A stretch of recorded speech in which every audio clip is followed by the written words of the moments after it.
Gwen, obviously, let's start about Hawaii rumors. You love Hawaii, don't you? Okay, I just want to know, is there anyone that doesn't love Hawaii? That would be really weird if it didn't. It's so awesome. Isn't it great? I actually live on Kauai, and I've driven by your rumored house that you owned up there for a little bit. It's funny because here in Hawaii, everyone goes, I think that person lives there, or that person lives here. Wow, that's such a rumor. I've never been to Kauai. Really? You haven't? Okay, no. Perfect. So that's good. Now I know. I've been to Maui a few times. I've been to, obviously, like Honolulu, and but I haven't, you know what happens is, when we tour, it seems like we always end up doing the last show in Hawaii so that we can have, like, extra days there.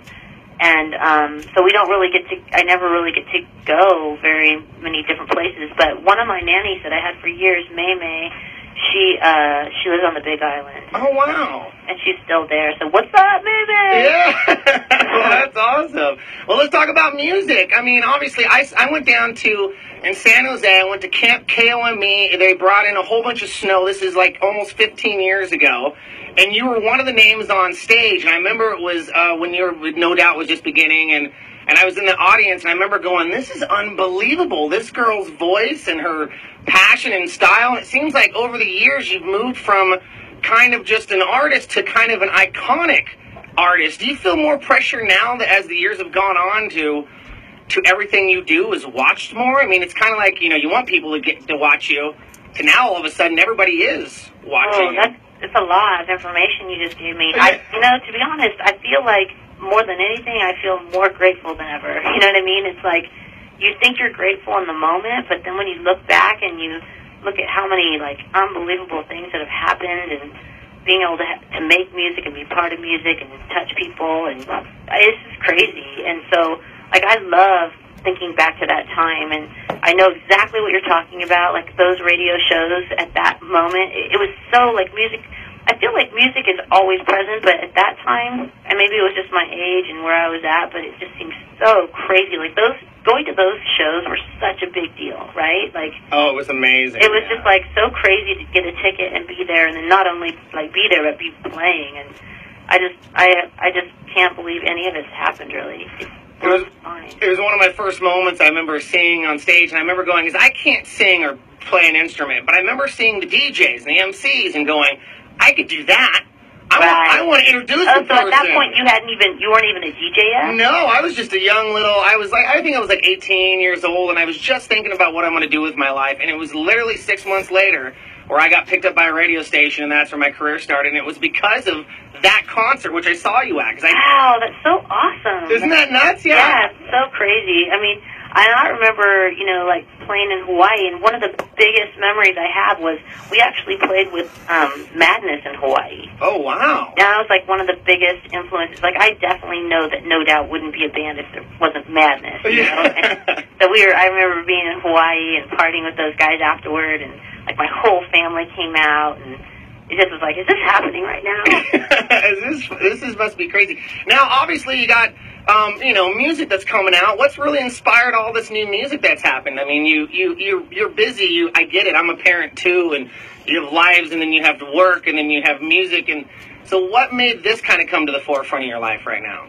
Well, I don't know. I feel like, I've been praying for it for a while. Like, I had gone through, like, a lull of writing, and, like, the last No Doubt record, I had a really hard time writing that record, and there was just, like, then I got pregnant, and I had this miracle baby, Apollo, and then they called me to be on The Voice, and that was just, like, out of nowhere, and I think that being on that show was such what I needed, like, to, like, kind of switch things up a bit. Like, it just inspired me in a whole new way, like, being around so much music and playing a different role and watching people perform, and it's such a cool thing to be part of. And then I think also, obviously everybody knows I had, like, the worst, horrendous, tragic year ever last year. And, sometimes, good things come out of bad things. And the good thing that came out for me was to be able to write again. And so I went in the studio last August, and I wrote my first song that, like, on my own that I'd written in, like, forever. And it just really, like, this channel kind of opened up, this, like, honest, pure place that I hadn't been in a long time. And so I'm just still in it. Like, I went back in last week, I wrote 3 songs. I didn't even know that after the holidays, like, if it was going to happen. Like, if it was, it's like, no, you know, because I'm in actually like a really happy moment in my life now. So it's crazy, and I'm going to go in the studio you're my last interview today. I'm going to go right to the studio, so I hope you send your energy with me. I'm going to write a song with Greg Kirsten, who did that Adele song, Hello, and I've known him for years, and he actually put my band together when I did the Love Angel Music Baby Tour, and so it's just like, I don't know,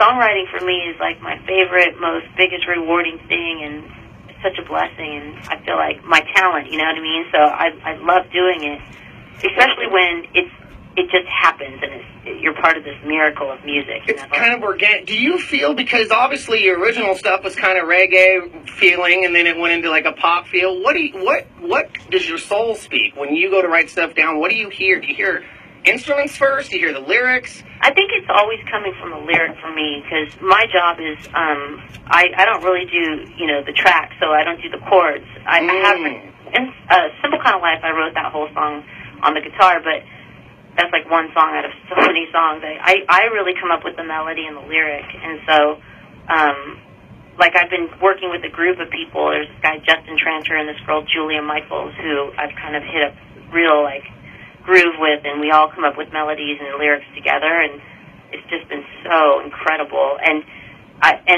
someone else does the music, so I'll usually come with the first idea, like this is like the title, you know what I mean? This is what I want to say, and then it just kind of happens from there. But it's really incredible to have it come together, and I wish everybody could kind of be in the room to see it. See, what's going on. So crazy, and sometimes it happens really fast. Like the last week, we wrote 2 songs in one day, and I think both of them we did in like 20 minutes. Like you really have to have something to say. Yeah. And then it just comes together. Well, I appreciate you taking the time. They only give me so much time with you, but I got to tell you that my last thing to say is I was in the same room with you in Las Vegas.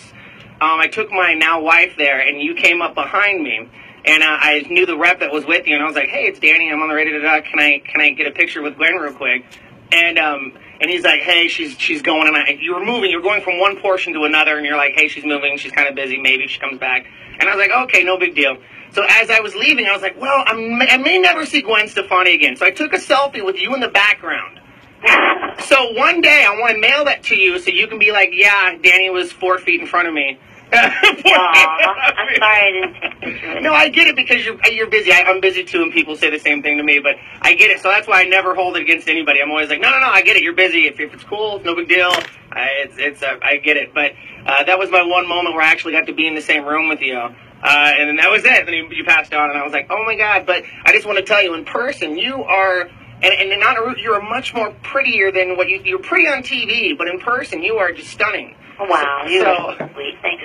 Well, thank you so much for taking the time. I really appreciate it, Gwen, and good luck, and hopefully this energy will go with you. I want this to go with you. Take this aloha with you. I will. Thank you so much.